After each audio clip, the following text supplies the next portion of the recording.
차고 넘치는 주의 은혜의 물결 힘차게 밀려와 내게 만족합니다. 오 할렐루야로 주를 찬송하오니 내 맘의 기쁨이 항상 충만합니다. 예수의 사랑 예수의 사랑 바다 물결같이 내게 임하니 영광의 물결에 온전히 쌓여서 내 영혼의 기쁨 한량없도다. 아멘. 아버지께 참되게 예배하는 자들은 영과 진리로 예배할 때가 오나니 곧 이때라. 아버지께서는 자기에게 이렇게 예배하는 자들을 찾으시느니라. 하나님은 영이시니 예배하는 자와 영과 진리로 예배하였습니다. 아멘. 신앙 고백하겠습니다. 나는 전능하신 아버지 하나님 천지의 창조주를 믿습니다. 나는 그의 유일하신 아들 우리 주 예수 그리스도를 믿습니다. 그는 성령으로 잉태되어 동정녀 마리아에게서 나시고 본디오 빌라도에게 고난을 받아 십자가에 못 박혀 죽으시고 장사된 지 사흘 만에 죽은 자 가운데서 다시 살아나셨으며 하늘에 오르셔 전능하신 아버지 하나님 우편에 앉아 계시다가 거기로부터 살아있는 자와 죽은 자를 심판하러 오십니다. 나는 성령을 믿으며 거룩한 공교회와 성도의 교제와 죄를 용서받는 것과 몸의 부활과 영생을 믿습니다. 아멘. 찬송가 15장 드리겠습니다.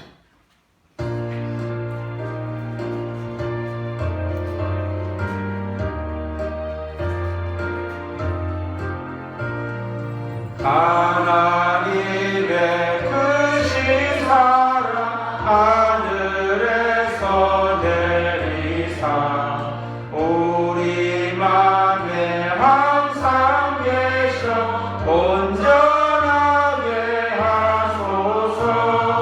우리 주는 자비하사 성부하시니 두려워서 떠는 자를 구원하여 주소서. 걱정 근심 많은 자를 성령 강화하시며 복과 은혜 사랑받아 평안하게 하소서. 정과 끝을 되신 주님 항상 인도하셔서 마귀 유혹받는 것을 속히 끊게 하소서. 전능하신 아버지여 주의 능력 주시고 우리 맘에 임하셔서 떠나가지 마소서. 주께 영광 항상 돌려 천사처럼 섬기며 주의 사랑 영영토록 찬송하게 하소서.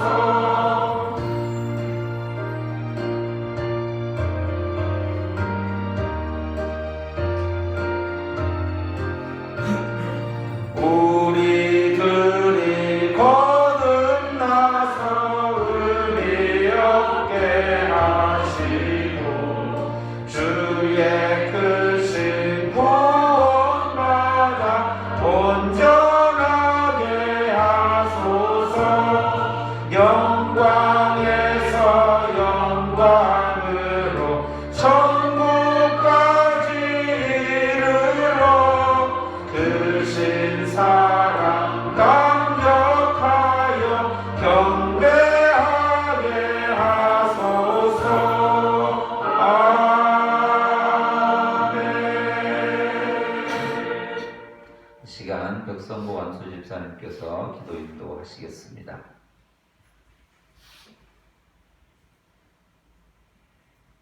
살아계신 주 아버지 하나님, 서로의 부름을 대가는 이 계절에 우리의 믿음의 지경을 넓혀주시길 원합니다. 죄인 중에 개수와 같은 저희들이 주의 성전에 나와 머리를 숙이오니 주님, 저희들의 죄와 오늘 용서하여 주시고 예배 드리기에 합당하게 하옵소서. 봄난다 벌써 4월 뜻주를 맞이하여 꽃잎이 바람에 날리는 봄날이 되었습니다. 저희들 신앙도 만春을 맞이하여 날마다 새롭게 되어 참 복음의 꽃을 피울 수 있게 하여 주옵소서. 주님, 저희 예수한 교회를 축복하여 주옵소서. 저희 교회가 나아가는 길목마다 임만을 함께하셔서 선교의 사명을 다하는 교회, 복음의 빛을 세상에 비추는 귀한 교회가 되게 하옵소서. 아버지 하나님, 우리 교회 성도들 물질로 축복하여 주옵소서. 저들이 물질로 인하여 좌절하거나 낙심하지 않게 하시고 오히려 그 물질로 인하여 남에게 베풀어주고 나누어주는 사랑의 삶을 살아가게 하옵소서. 주님, 우리 교회 청년들을 축복하여 주옵소서. 저들이 지금은 미약하나 그 나중은 심히 창대하여 5대장 6대주를 마음껏 활보하며 하나님의 큰 일을 감당하는 귀한 사람들이 되게 하옵소서.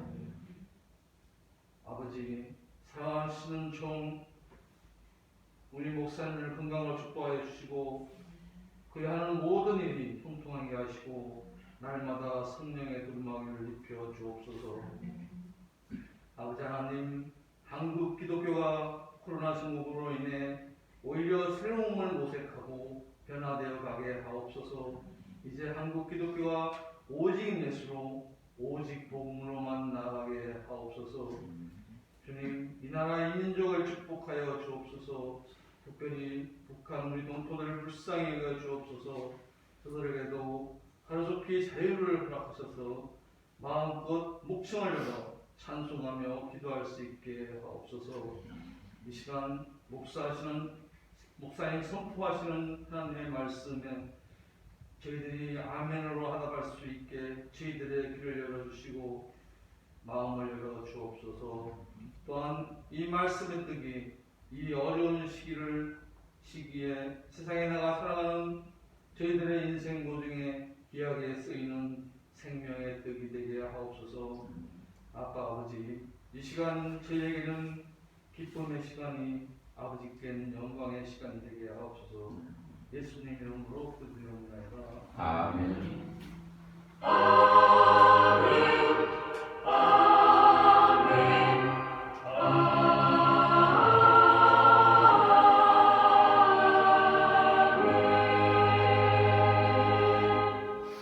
하나님께서 이 시간 우리에게 주시는 말씀은 신약성경 사도행전 16장 16절로 40절 말씀까지, 사도행전 16장 16절로 40절 말씀까지 함께 한 목소리로 읽겠습니다. 시작. 우리가 기도하는 곳에 가다가 점치는 귀신 들린 여종 하나를 만나니 점으로 그 주인들에게 큰 이익을 주는 자라. 그가 바울과 우리를 따라와 소리질러 이르되 이 사람들은 지극히 높은 하나님의 종으로서 구원의 길을 너희에게 전하는 자라 하며 이같이 여러 날을 하는지라. 바울이 심히 괴로워하여 돌이켜 그 귀신에게 이르되 예수 그리스도의 이름으로 내가 네게 명하노니 그에게서 나오라 하니 귀신이 즉시 나옵니다. 여종의 주인들은 자기 수익의 소망이 끊어진 것을 보고 바울과 실라를 붙잡아 장터로 관리들에게 끌어갔다가 상관들 앞에 데리고 가서 말하되 이 사람들이 유대인인데 우리 성을 심히 요란하게 하여 로마 사람인 우리가 받지도 못하고 행하지도 못할 풍속을 전한다 하거늘 우리가 일제히 일어나 고발하니 상관들이 옷을 찢어 벗기고 매로 치라 하여 많이 친 후에 옥에 가두고 간수에게 명하여 든든히 지키라 하니 그가 이러한 명령을 받아 그들을 깊은 옥에 가두고 그 발을 창고에 든든히 채웠더니 한밤중에 바울과 실라가 기도하고 하나님을 찬송하며 죄수들이 듣더라. 이에 갑자기 큰 지진이 나서 옥토가 움직이고 문이 곧 다 열리며 모든 사람의 매인 것이 다 벗어진지라.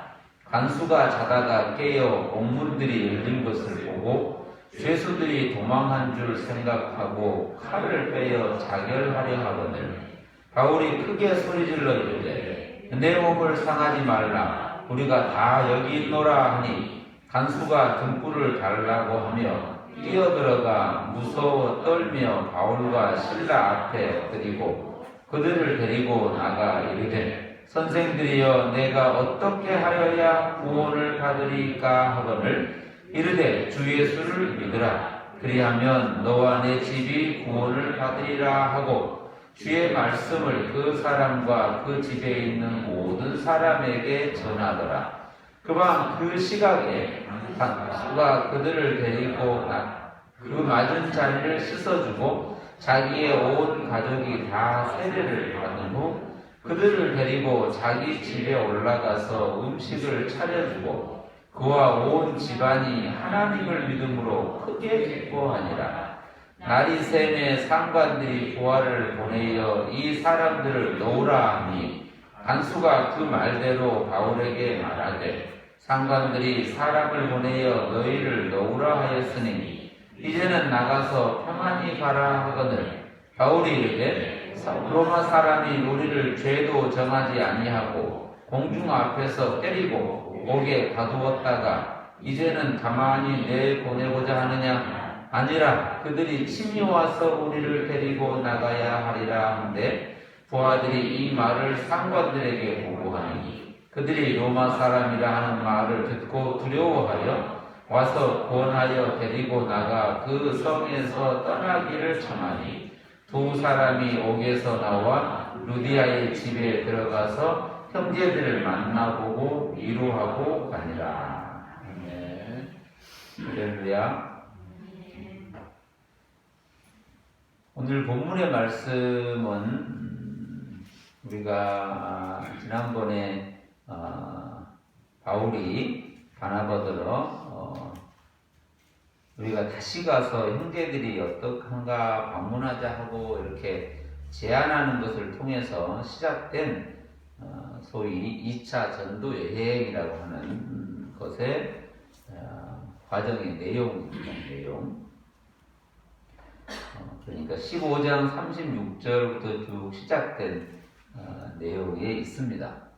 그리고 우리가 그 전에 봤던 것처럼 아시아에서 복음을 전하려고 하다가 그쪽이 또 막히고 그리고 드로아로 진행하게 되고 거기에서 하나의 한 소리를 듣고 가고자 했던 곳 첫성 빌립보라고 하는 곳에 이르러 있었고 지금 상황은 빌립보에 와 있는 상황입니다.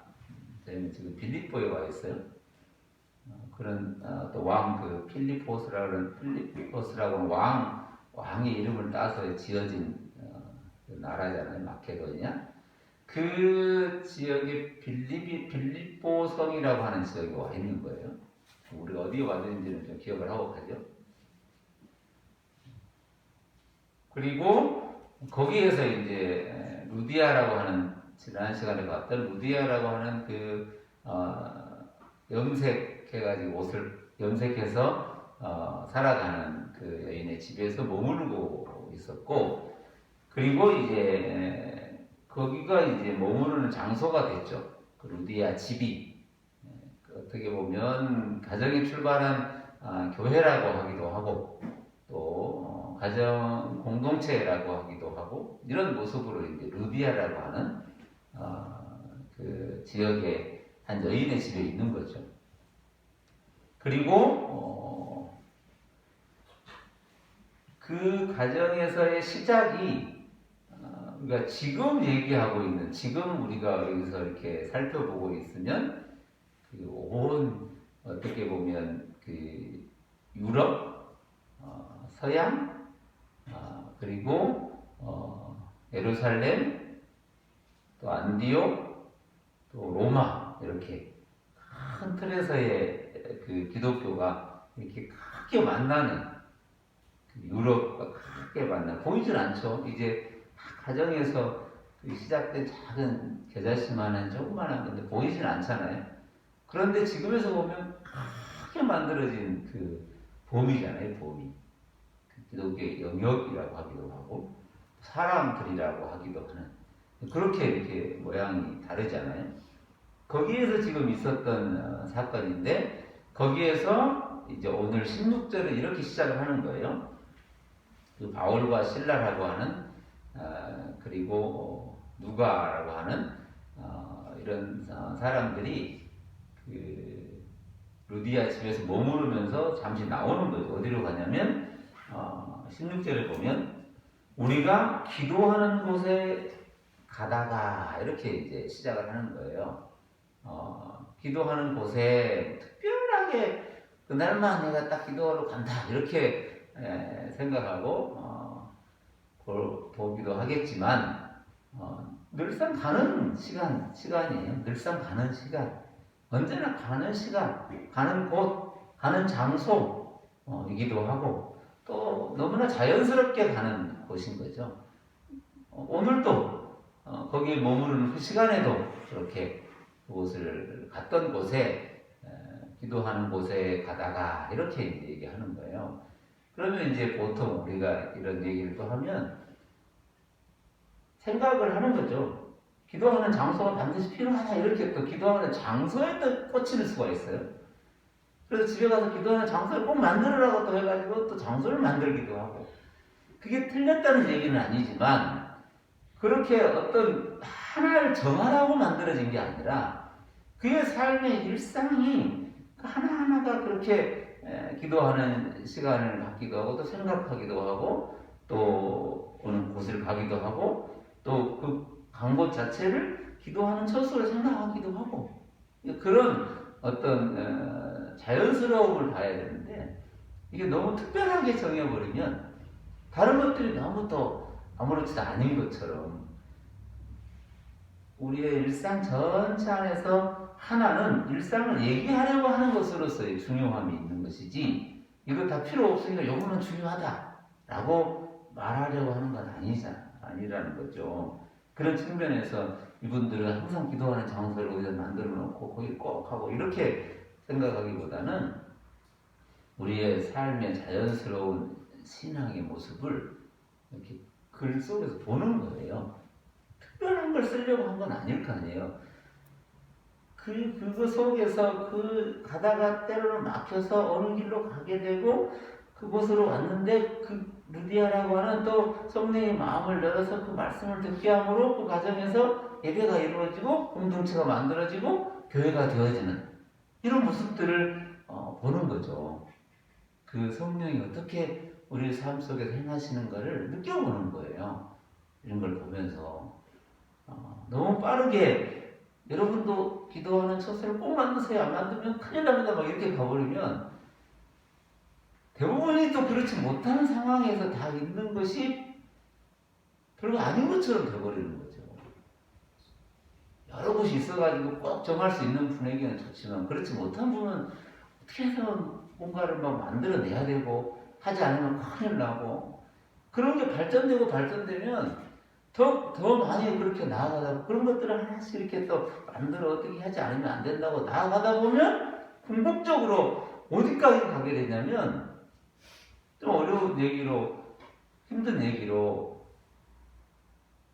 헌금되기까지 가버리는 거예요. 그 얘기를 막 하다 보면 뭔가 더 해야 되고 뭐 안 하면 안 된다 그러고 이렇게 나가버린다는 거예요. 그러니까 작은 출발 하나하나씩을 이렇게 소중하고 그냥 감사함으로 일상으로 잘 보면 되는데 그거를 이렇게 뭔가 만들어내는 것으로 가버리면 궁극적으로 뭔가 안 하면 안 되는 신앙의 어떤 다른 것에 빠져버리는 경우가 생기는 거죠.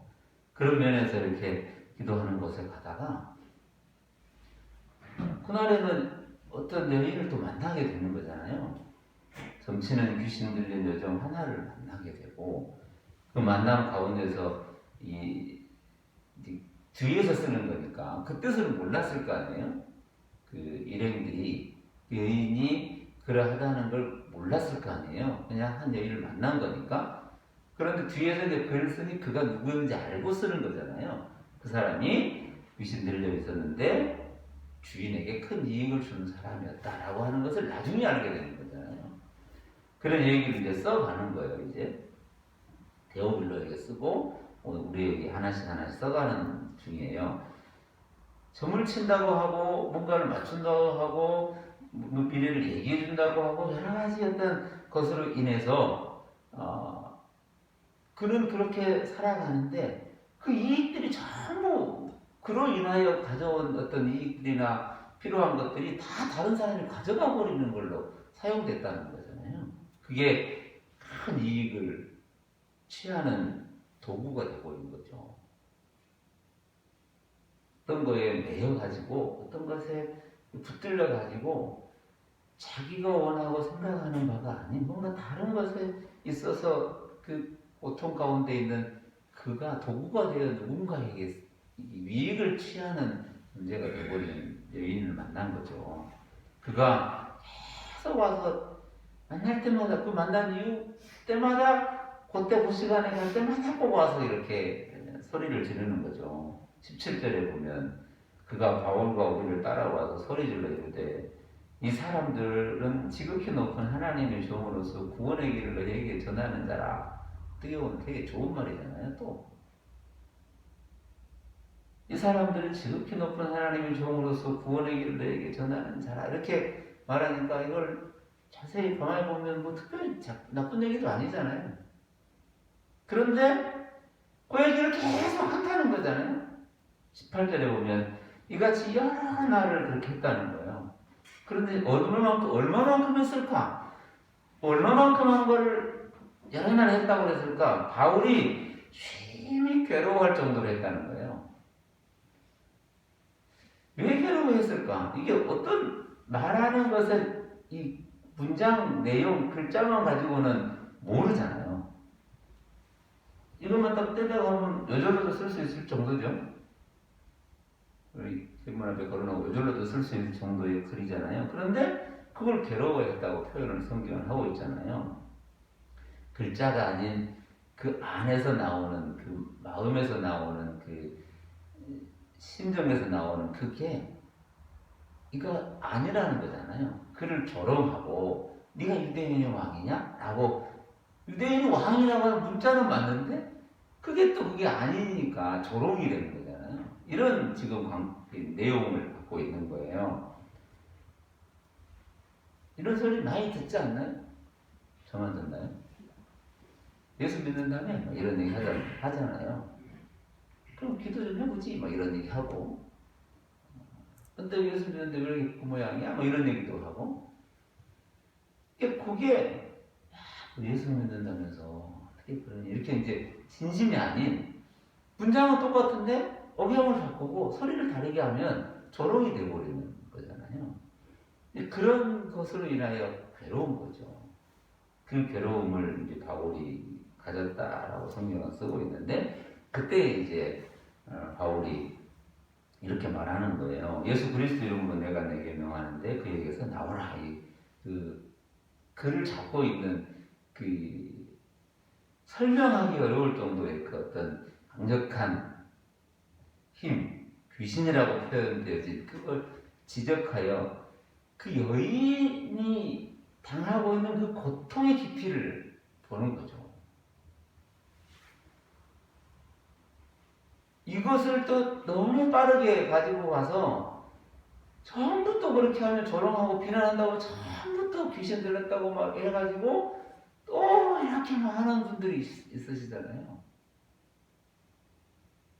조금 싫은 소리하고 조금 미운 소리 하면 금방 또 이렇게 뭐 자기 마음에 안 들고 내가 괴롭다고 해서 나를 괴롭게 한 너는 다 나쁜 놈이 되는 거고 그러면 이제 예수 이름은 나쁜 놈을 처단하는 도구로 써놓게 되는 거예요. 이렇게 한 걸음만 나가버리면 지금 이 바울의 마음과 그 여인의 그 소리 속에서 들려오는 또 궁극적인 소리가 뭔가라고 하는 그 메시지가 우리 안에 있어야 되는 거예요. 그 느낌이 필요한 거죠. 그렇게 했더니 즉시 그 안에서 그 속에서 그 생각 속에서 그의 삶 속에서 그를 끝까지 붙들고 있던 누군가에게 도구로 사용되어 유익을 끼치는 존재로밖에 있지 못하는 본래적 인격이 아니고 본래적 인성이 아닌 다른 것에 온통 빠져있는 모든 것이 붙들려 있는 그가 오직 그를 인격으로 한 사람으로 이렇게 세워지는 그게 그 순간에 이루어졌다는 거죠. 그 뒤로는 그 여인의 얘기가 안 나와요. 그게 더 좁히고 더 분명하게 질문에 들어가다 보면 우리의 삶의 새로움이라고 하는 것, 일상의 소중함이라고 하는 것, 그거는 오직 그분과 예수 그리스도와 부딪히는 그 자리가, 그 순간이 길게 해야만 되고 엄청 잘해야만 되고 예수 믿을 준비가 다 되어 있어야만 되는 게 아니라 그 순간 그 자리에서 그는 딱 예수와 하나가 되는 진짜 사람이라고 말할 수 있는 존재가 되는 거예요. 이 얘기를 이 사건 속에서 쓰고 있는 거예요. 누구 얘기일까요? 나는 뭐 귀신 안 들렸으니까. 아니요. 우리의 삶을 깊이 한번 돌아보면서 이걸 봐야 된다는 거예요. 그리고 그때부터 이제 19절에 나오는 게 여종의 주인들은 자기의 소망이 끊어진 것을 보고 이 사람들은 이 여인의 그런 것을 이용하여 자기의 이익만을 챙기는 그런 주의, 또 그것을 돈으로 삼고 그 돈으로 가지고 힘을 갖고 그 돈으로 가지고 또 뭐 또 다른 걸 만들어내는 그 자랑하고 또 권력을 잡고 하는 그것이 그 수익으로부터 시작됐다는 것. 그러니까 그 모든 그 여인의 삶의 전부는 그냥 이분들이 뭔가 다른 걸 만들어내고 권력을 만들어내는 도구밖에 안 됐다는 거예요. 아무런 관계도 없고 그를 들여다볼 마음도 없고 이런 것에서 그들에게 이제 이게 소원이나 바람이 다 끊어져 버리는 게 다 결정되잖아요. 그것을 알고 그것을 끊은 자, 그것의 이익을 끊어버린 자들을 찾아다니는 거예요. 그게 이제 본인 힘으로는 바울과 실라를 잡아들일 수 있는 힘이 있는 거예요. 이 사람들이 로마 사람들로서. 그래서 이제 그 사람들을 잡아다가 그 지역을 다스리는 또 관리들에게 평소에 또 관계를 맺어가면서 이렇게 항상 해왔던 거잖아요. 마음에 안 들면 꼬투리 잡아가지고 항상 이렇게 데려다가 또 처단하고 때리고 협박해서 또 이익을 챙기는, 그렇게 못하게 하는, 어디서 많이 본 것들이죠. 2000년 전이나 지금이나 사람이 살아가는 그 모습은 다 그래가지고 또 이렇게 잡아다가 상관에게 또 돈 좀 바치고 어떻게 해가지고 힘 좀 써서 바로 즉결 심판을 하잖아요. 그 즉결 심판의 내용이 이제 21절에 보면 우리가 받지도 못하고 행하지도 못할 풍속, 말도 안 되는 얘기를 한다 이거죠. 그래서 주변의 사람들 다 동원해서 또 고발을 하고 옷을 찢어 벗기고 매로 치라고 명하고 23절에 보면 많이 친 후에, 이 많이 친 후에라는 단어를 쓰고 있잖아요. 이 많이 쳤다라고 하는 이 단어를 쓰고 있는데, 이 많이 쳤다라는 건 원래 유대인의 태장에는 40에 하나 감함매, 이렇게 죽을 만큼은 때리지 말라는 것이 40에 하나 감함매거든요. 그러니까 몇 대가 정해져 있는 거예요. 생명을 하지 말아야 되잖아요. 그런 걸로 인해서 율법에 40에 하나 감함매를 맞는 거예요. 사도 바울은 그 표현을 40에 하나 감함매를 3번 맞았다고 썼거든요. 40이 하나 감염매를 3번 맞았다고 자기는 표현을 할 정도인데, 그런데 여기에 많이 맞았다는 건 심판하는 심판자가 이 상관이 재판장이 가만히 보고 있는 거예요. 때리는 걸 가만히 보고 있다가 어느 순간 스톱해야 스톱하는 거예요. 그게 많이 쳤다는 얘기예요. 그러니까 계속 때리는 거예요. 그냥 거의 그만, 죄송해요, 안 할게요, 앞으로는 절대 그런 일 없을게요 라고 이렇게 말하게 할 정도까지 때리는 거예요. 죽을 지경까지 때렸다는 거죠. 이제 힘은 전혀 없고 완전히 마지막까지 갔을 정도로 때려서 이제 그만하라 이렇게 할 때까지 때려버리는 거죠. 이게 이 유대인의 태산과 다르다는 거잖아요. 그렇게 많이 쳤어요. 그걸 얼마만큼 쳤을까? 거의 몸을 가눌 수 없을 만큼 칠 수 있는 거죠. 그리고 그리고 옥에 가두고 간수에게 명하여 든든히 지키라고 해서 24절에 보면 명령을 받아서 그들을 깊은 옥에 가두고 발을 차고에 든든히 채우고, 그만큼 때리고 또 가두고 발에 차고를 채우는, 여기까지 가는 거예요. 그런데 25절에 이제 이런 표현이 있어요. 25절에 가면 여러 사람들도 그렇게 거기에 감옥이 있는 거예요. 그 지하에 깜깜한 감옥에 그냥 집어넣고 쳐넣은 거죠. 그 감옥 안에서 한밤중에 바울과 실라가 기도하고 하나님을 찬송하며 죄수들이 듣더라 이랬어요. 같이 기도하고 때로는 흩어져 기도하고 독방에 기도, 우리가 생각하는 그런 지금의 이런 감옥 형태는 아니고 그 깊은 곳에 불을 만들어 놓고 거기에 깜깜한 곳에 집어넣고, 그러니까 아무것도 볼 수도 없고 아무것도 할 수도 없는 그 정도의 감옥이라고 보면 되겠죠. 거기에 갔더니 바울과 실라가 뭘 했을까요? 아무 힘도 없고 그렇게 맞아서 죽어가는 그들이 유일하게 할 수 있는 하나, 어떤 것으로도 막을 수 없는 그 하나가, 그게 곧 기도고 찬송인 거예요. 내가 이것도 할 수 있고 저것도 할 수 있는데 내가 이것도 해주는 게 찬송과 기도라는 게 아니라 진짜 소망이 다 끊겨버린 어떤 것도 없는 하나의 존재가, 한 인간이, 한 사람이 그에게 얘기하고 또 노래로 소리로 얘기하는 그 기도와 찬송, 이게 그리스도인의 기도와 찬송인 거예요. 내가 선택하고 할 수 있고 안 할 수 있고, 할 때가 있고 안 할 때가 있는 것으로서의 선택의 조건이 기도와 찬양이라는 게 아니고, 내가 이때는 하고 기분 좀 좋으면 하고 기분 안 좋으면 안 하는, 궁극적으로 그 인간에게 본질적으로 할 수 있는 유일한, 그리스도인의 유일한 호흡은 이 기도와 찬송이라는 거예요. 그것을 한 거예요. 어떤 목적을 두고 한 게 아니라는 거예요. 그에게 나오는 소리가 있다면 그게 곧 찬송이고, 그에게 나오는 호흡이 있다면 그게 곧 기도라는 거예요. 그래서 기도를 가만히 들여다보니 기도를 뭐라고 말할 수 있냐면, 기도는 영적인 호흡이라고 말하지 않으면 설명이 안 돼버리는 거예요. 그래서 항상 쉬지 않고 기도한다는 표현을 쓸 수밖에 없는 거예요. 왜? 그리스도인 그 존재 자체가, 그 삶의 소리나 호흡 자체가 그에게로부터 나오는, 그에게 전달되는, 그로부터 오는 그 호흡이 아니면 안 된다는 거예요. 이게 꼭 기도라고 하는 거예요.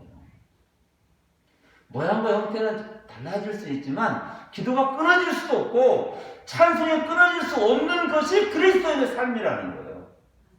장소가 막을 수도 없고 어떤 다른 것이 막을 수 없는 거예요. 기근이나 적신이나 위험이나 칼, 어떤 것도 하나님의 사랑을 끊을 것이 없다는 거예요. 그게 그리스도인이라고 불려진 존재예요.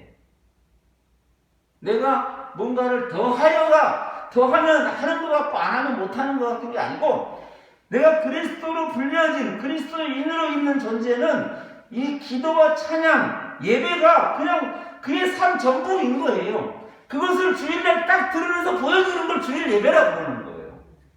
다른 예배가 필요 없고 다른 예배는 주일 예배하고 차이가 있고 다르다는 게 아니라 오늘 저와 여러분의 삶이 이 삶인 거예요. 때로는 환경과 조건이 여러 달라질 수도 있어요. 누군가에게 그렇게 조롱을 받을 수도 있고 누군가에게 억울하게 매를 맞아서 감옥에 갇혀 있을 수도 있고 상황과 조건은 다 달라질 수 있지만 그것들이 본질적으로 전제론적으로 있는 하나님의 자녀로 백성으로 있는 기도하는 자, 예배하는 자, 찬양하는 자, 말씀에 순종하는 자로 불려진 그것을 끊을 수 없다는 거예요. 막을 수도 없고 못하게 할 수도 없고 그렇다고 누군가가 더 해준다는 건 아니에요. 내가 좀 더 해줄게, 내가 할 수 있도록 해줄게가 아니고 그 전제 자체가 바울과 실라라고 하는 본질적 자체가 기도하는 자이니까 그곳에서 기도하고 그곳에서 예배한 거예요. 내가 예배를 하고 기도를 해가지고 찬송을 해가지고 감옥문을 열어버리겠다가 아니라 그렇게 그 자리에서 그것을 했더니 어떻게 했을까요? 누가 들었을까요? 신음소리 아니었겠어요? 그 밤에 그 감옥 속에서 멋있는 곡조를 만들어서 한 게 아니라 그냥 그가 중얼거리는 마치 한나가 그 조그마한 성전에서 마치 누가 들으면 술 취한 여인이 술주정하는 것 같은 소리로 그렇게 울부짖는 소리, 그 신음하는 소리를 그들이 들었다는 거예요. 그 엘리 제사장이 그 소리를 들어보니 마치 술 먹은 사람처럼 말도 아닌 것 같고 말인 것 같기도 하고 그래서 술 취한 사람이 여기 왔냐라고 말할 정도의 그 신음이었다는 거예요. 그게 오늘 저와 여러분의 삶 아닐까요? 꼭 대단한 걸 만들어서 그 멋있는 걸 드러내는 게 아니라 오늘 그 자리에서 기도자로 불려진 그 삶을 사는 거예요. 예배자로 불려진 그 삶을 사는 거예요. 이게 그리스도인이라고 하는 거예요. 이것을 너무 빠르게 가지고 가면 이 기도하고 찬양했다라고 할 때 그 다음에 나올 때에 갑자기 큰 지진이 나서 옥토가 움직이고 문이 곧 다 열리고 모든 사람이 메인 것이 다 벗겨졌다. 나는 이 결과를 가지고 마치 어떻게 하면 이 감옥문을 열어낼 수 있는 기도가 된다 그러고 어떻게 하면 열어낼 수 있는 참여가 된다 그래가지고 그것이 마서 어떤 다른 목적을 가지고 하는 것 같이 만들어가지고 기도가 작아서 안 열리고 예배가 없어서 못 열고 창고가 안 풀리고 맨날 이렇게 하면 그 본질적 기도자의 삶과 기도자의 삶의 전제를 잃어버리는 거예요.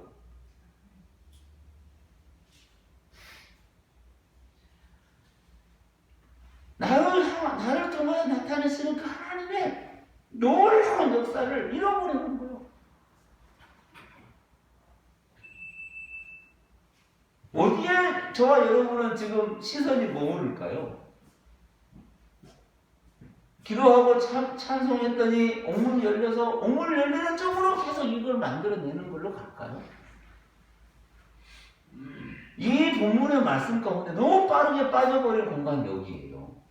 마치 그것이 그거를 만들어내는 도구인 것처럼 아니 내가 그렇게 하면 그걸 만들어 할 수 있는 조종하는 것처럼 마치 누군가의 표현처럼 내가 어떻게 하면 그 하나님까지도 움직일 수 있다고 말하는 것처럼 본질적 복음과 본질적 기독교의 메시지가 이상하게 가버리는 거예요. 내가 마치 하나님의 권위를 잘 만들어주는 것이냐 내가 어떻게 안 하면 그분은 이상해져 버리고 내가 좀 뭐하면 그분이 좀 대단해져 이런 게 아니고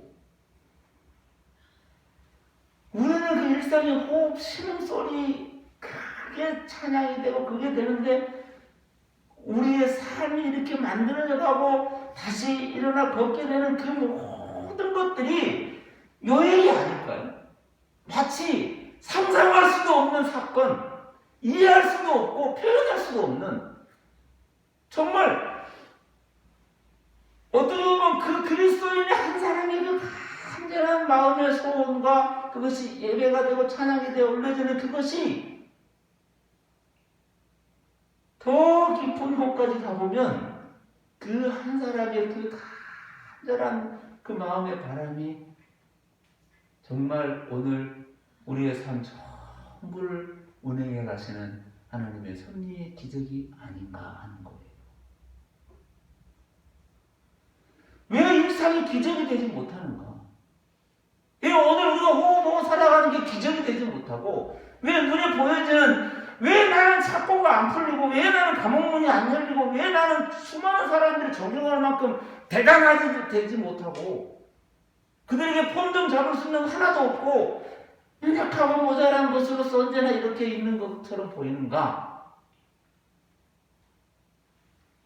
그러나 그의 그 작은 소리 하나가 세상을 움직이는, 이 세상을 열어가는 이 운행의 전부가 아닌가 하는 거예요. 이걸 기적이라고. 그러니까 기적이라고 하지. 내가 뭔가를 해서 만들어낸 걸 어떻게 기적이라고 말하고, 얼마나 더 크게 하고 얼마나 더 많이 해서 이 감옥문을 열어야만 그걸 기적이라고 말하고, 누구에게 가가지고 어떻게 해서 그에게서 뭔가를 해냈다고 해서 그게 얼마나 대단한 기적인가. 오늘 저와 여러분의 삶은 온통 전제론적으로 기도자의 삶, 예배자의 삶, 말씀에 순종하는 자의 삶으로 불려진 그의 모든 삶, 우리 주변에 있는 모든 것들의 삶이 곧 기적이고, 곧 착고의 문이 열리는 것이고, 발이 풀리는 것이고, 그것 때문에 다시 걸을 수 있는 거예요. 그것 때문에 한 걸음을 내딛을 수 있는 거예요. 내가 뭔가를 해가지고, 대단해가지고 내가 착고문을 열고 나가서 한 게 아니라, 그가 열어주심으로 그래 비로소 한 걸음을 걷게 된 거예요. 그게 오늘 저와 여러분의 여기예요. 여기까지 그렇게 온 거라고요. 그 은혜 때문에 온 거라고요. 그 얘기를 지금 이렇게 쓰고 있는 거예요. 그 일상의 이 놀라움이 우리에게 완전히 있지 않으면, 언제나 이 두 개가 합쳐져 있지 않으면, 기도하는 존재 앞에 언제나 이게 열려있지 않으면 오늘 설명이 안 돼요. 우리의 삶 자체가. 뭘로 누구에게 설명을 하고 설득을 할까요? 그렇게 해서 자유롭게 된 그들이 도망가고 살 길 이젠 살았다. 이제 내가 대단하게 가서 또 예수 이름 얘기하고 누구 쫓아내고 내가 또 기도해갖고 참여해가지고 모든 감옥문을 열어버리겠다고 도망가지 않잖아요. 바로 신라가 이제 됐다. 이제는 힘을 가졌으니 내가 나가서 이 빌립보의 성에 있는 모든 감옥문을 내가 열어버리겠다고 나가지 않잖아요. 그냥 그대로 있잖아요. 뭔가 되었다고 해서 막 가서 그게 그렇지 않으잖아요. 그냥 그대로 있어요. 간수가 생각하기에는 그동안 생각했던 이거는 당연히 다 도망가고 뿔뿔이 흩어져야 되는 게 맞겠지만 그대로 있잖아요. 신기하잖아요. 그냥 그 일상으로 있는 거예요. 이게 대단하고 놀라운 일이어서 열려지고 영화로 만들면 뭐 엄청난 뭐 이렇게 장치를 해가지고 멋있게 보일 수는 있겠지만 어떻게 보면 바울과 실라에게는 너무나 자연스러워. 저와 여러분의 삶과 같은 거예요. 뭔가 더 많이 채웠자고 창고에 채웠다가 창고 더 짓고 더 만들어내고 이런 성경에 나오는 그 어떤 사람이 아닌 오늘 그냥 그 삶의 자리에서 그 일을 하는 거예요. 때로는 가질 수도 있어요. 때로는 좀 덜 할 수도 있긴 해요. 덜 한다고 저주도 아니고 더 가진다고 대단한 것도 아니고 그걸 그렇게 그 안에서 누리고 감상하며 살면 되는 거예요. 그게 우리의 일상인 거예요. 그럼 많이 가진 분도 좋아요. 조금 덜한 것도 괜찮아요. 어떤 것도 키를 재서 점수를 매기는 인생은 없어요. 그래서 그 삶을 존경하고 존중할 뿐이죠. 그때 바울의 소리줄에서 우리 다 여기 그대로 있으니 목숨을 해하지 말라 이렇게 얘기를 하고 간수가 등불을 가지고 와서 그 감옥으로 뛰어 들어가는 거잖아요. 진짜 있는지 확인하러 갔는데 다 그대로 있으니 이 간수가 바울과 실라 앞에 엎드리고 그를 데리고 나가서 이렇게 말하는 거예요. 그 질문이 이거예요. 내가 어떻게 하여야 구원을 받습니까? 이 질문에, 그 질문에 그렇게도 유명한 온 2000년 역사 속에 가장 많이 이렇게 이어졌던 말씀 16장 31절 주 예수를 무대로 그리하면 너와 내 집이 구원을 받으리라. 이게 전부예요. 전부. 예수 그리스도 그 이름 사도 바울이 그 긴 시간 동안 와서 뭔 얘기 하려고 이거 왔을까요? 오늘 그가 물을 때 요 얘기밖에 할 게 없어요. 내가 내게 있는 것을 주는 거 인과분도 아무것도 없어요. 그러나 오직 예수 그 이름 그것밖에 없다고 베드로와 요한이 40년을 장애인 안전병 장애인 앉은 자리에서 일어나지 걷지 못하는 장애인으로 있는 사람에게 말할 수 있는 유일한 한마디 주 예수 그리스도 이름을 걸어라 라는 그 한마디.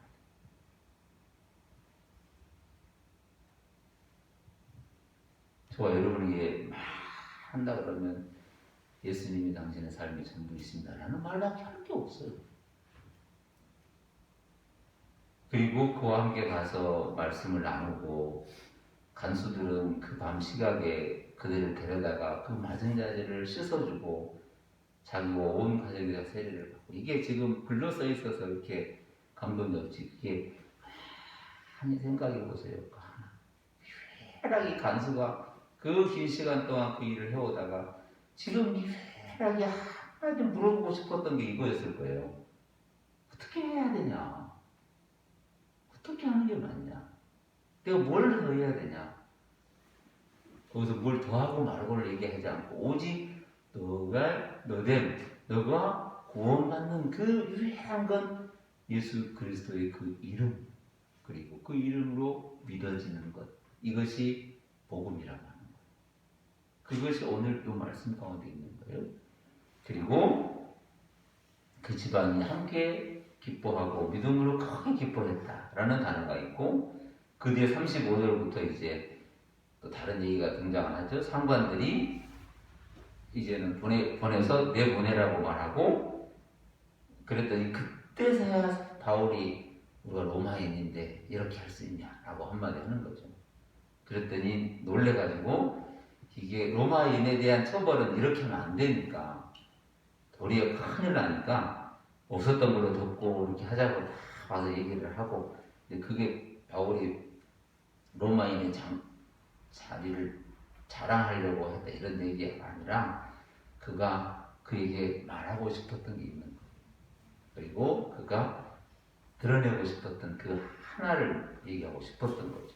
그리고 그를 데리고 와서 간수는 간수대로 또 그의 삶을 살았을 것이고 또 거기에 있는 사람들 제수들은 또 그 제수들의 새로운 삶이 시작되었을 것이고 여기에 보이진 않지만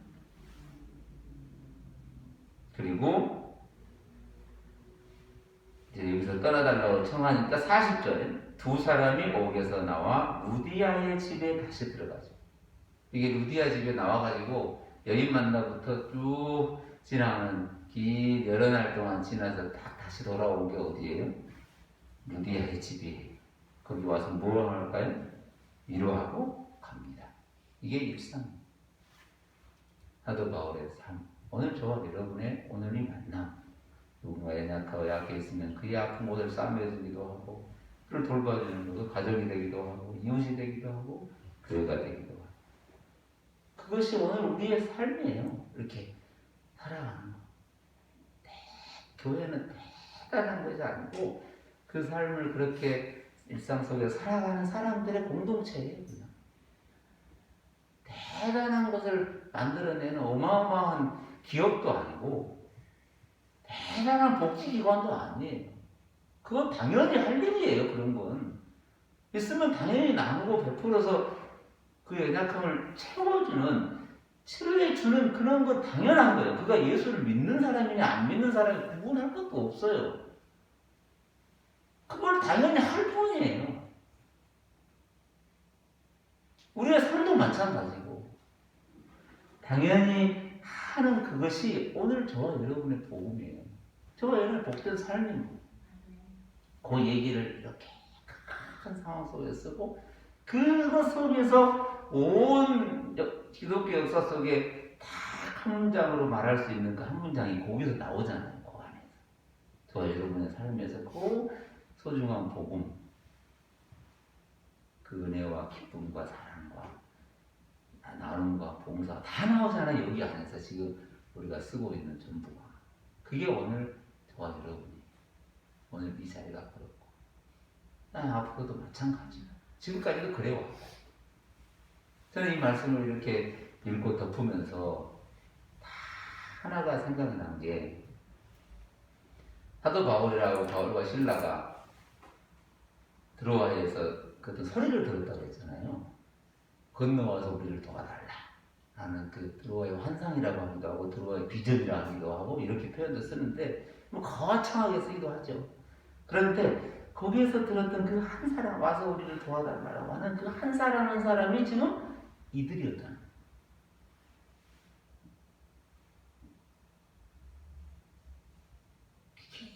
깊은 곳에 들리는 이 여인의 그 소리 그리고 그 감수하면서 그 많은 아픔들을 친히 자기가 때리기도 하고 감옥에 가두기도 하면서 그게 인생이 뭐냐 구원이란 게 뭐냐 양고 살아가는 그의 소리 그 염색장사 하면서 때로는 조롱받고 이름도 없는 그 여인의 그 소리 오늘 저와 여러분의 삶 속에서 들려지는 그 간절한 그 시름 같은 기도와 찬미가 오늘 저와 여러분에게 예수 그리스도로 오신 거예요. 그걸 출애굽기 딱 시작할 때 그 단어를 쓰거든요. 이스라엘 백성들이 460년, 400년 기간 동안, 430년의 기간 동안 그 애국 땅에서 간절하게 모소하는 430년이면요, 그냥 다 끝나버리는 거잖아요. 그 기간 동안 그 소리를, 근데 출애굽기에서 뭐라고 쓰냐면 그 신음하는 소리, 그 고통의 소리를 하나님이 들으셨다라고 말해요. 그리고 출애굽이 열리기 시작하는 그거예요. 그 소리가 오늘 이렇게 여러 사건 속에서 나타나는 오늘 저와 여러분의 그 하나의 작은 호흡, 신음소리 같은 그것도 기도가 되어 그날에 상달되어 그와 나는 그걸로 함께 있는 거예요. 주님과 함께 있는 거예요. 이게 오늘 저와 여러분의 삶. 어디에서든지 무엇을 하든지 오늘 그와 함께 지금까지도 앞으로도 언제나 어디에 계시든지 어떤 모습으로 있든지 이 은혜가 우리의 삶에 충만하시기를 바랍니다. 기도하겠습니다. 하나님 감사합니다. 우리에게 하나님의 은혜의 말씀을 날마다 주시고 그 말씀 위에 세워져 가게 하시고 그것이 하나님의 역사요 하나님의 기적이요 놀라운 또 하나님의 나라의 선포이고 복음이며 찬미이고 찬양이고 예배인 것을 깨닫고 확인하며 날마다 찬송하며 성전에서 늘 주의 말씀으로 살아가는 믿음의 거룩한 여정이 되게 하여 주옵소서. 은혜를 감사드리며 예수님의 이름으로 기도합니다. 아멘. 찬송가 250장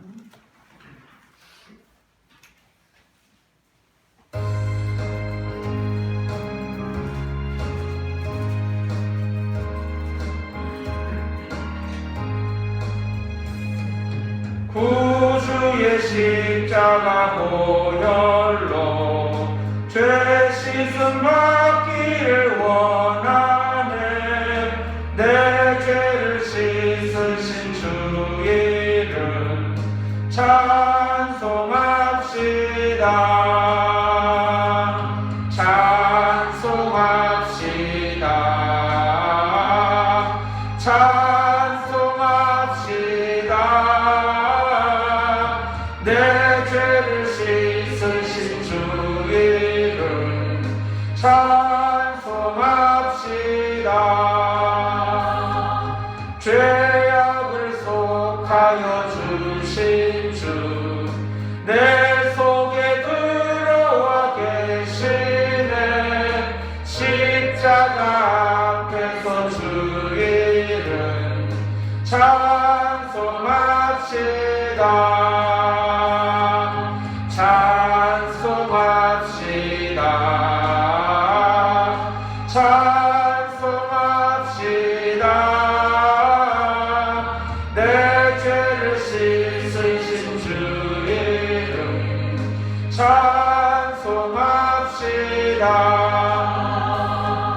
주 앞에 흐르는 생명수 날 씻어 정하게 하시네. 내 먹고 정성을 다하여 찬송합시다. 찬송합시다. 찬송합시다. 내 죄를 씻으신 주 이름 찬송합시다.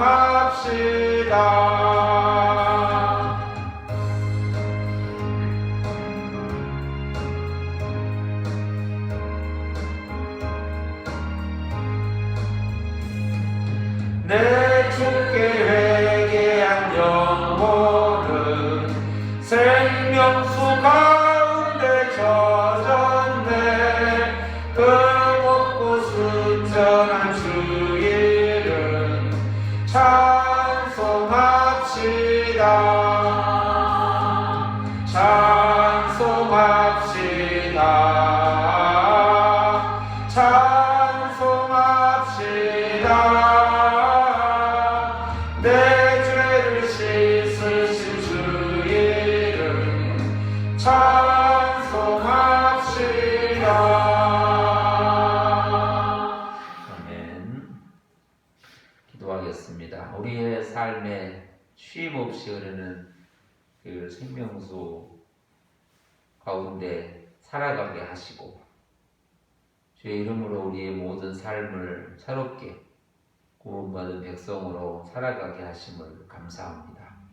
우리의 삶의 어느 곳에서나 어느 때에나 언제나 주님과 함께 교제하고 주와 하나 되어 있음을 찬미하며 예배하며 살아가는 믿음의 거룩한 여정이 되게 하여 주옵소서. 그 걸어가는 모든 과정 가운데서 만나는 모든 사람과 화목하고 또 화해하며 주의 이름으로 섬기며 사랑하는 믿음의 거룩한 가정, 교회, 사회, 나라, 온 세계가 되게 하여 주옵소서. 날마다 주의 이름으로 하나 되어 주 예수를 믿으라. 그리하면 너와 내 집이 구원을 받으리라. 이 놀라운 말씀이 이루어지는 삶의 자리가 되게 하여 주옵소서. 우리 한 사람 한 사람이 주 앞에서 믿음으로 세워져 가기를 간절히 소망하고 또 우리에게 주신 소중한 것들로 나누고 또 드리며 살아가는 믿음의 거룩한 삶에 하나님의 은혜로 충만케 하여 주옵소서.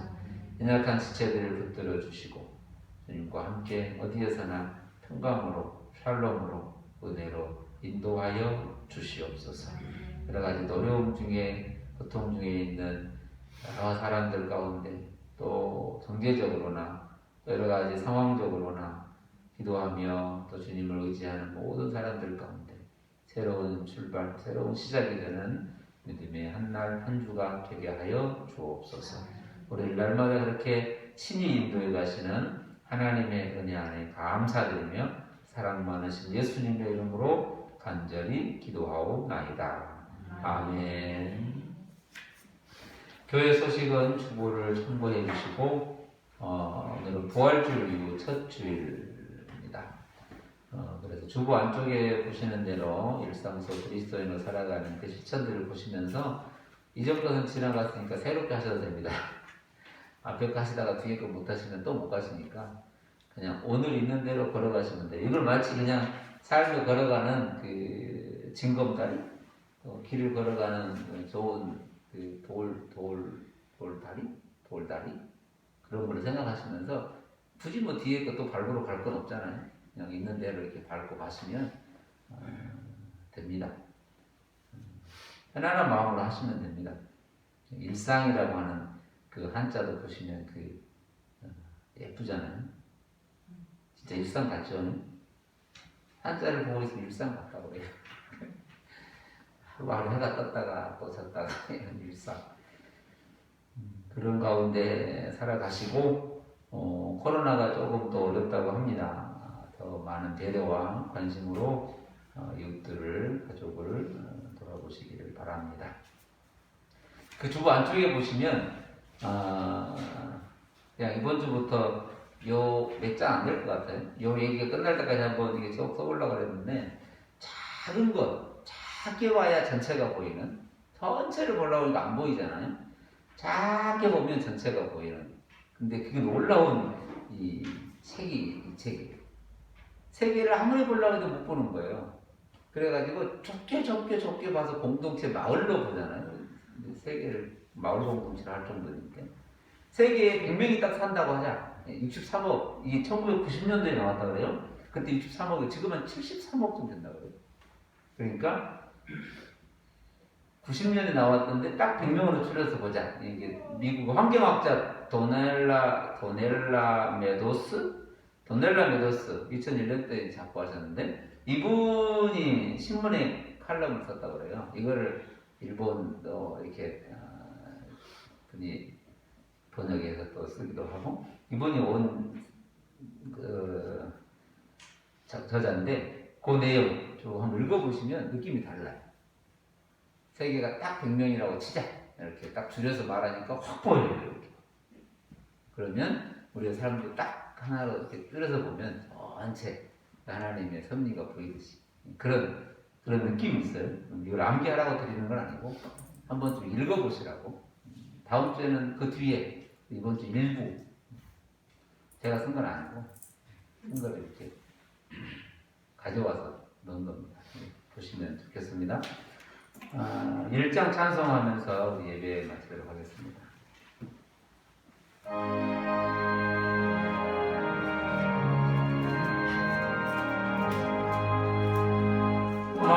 만국의 근원 하나님 온 백성 찬송 드리고 서천사여 찬송하세 찬송 성그 성자 성령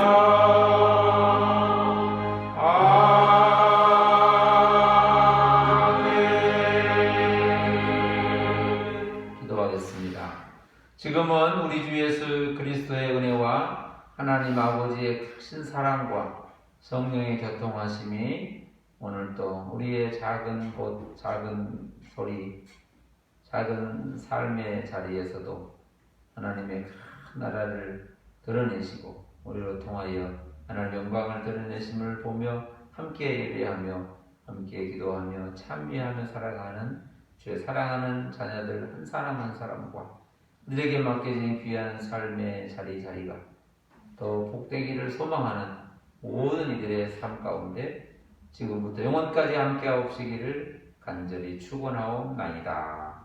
아멘.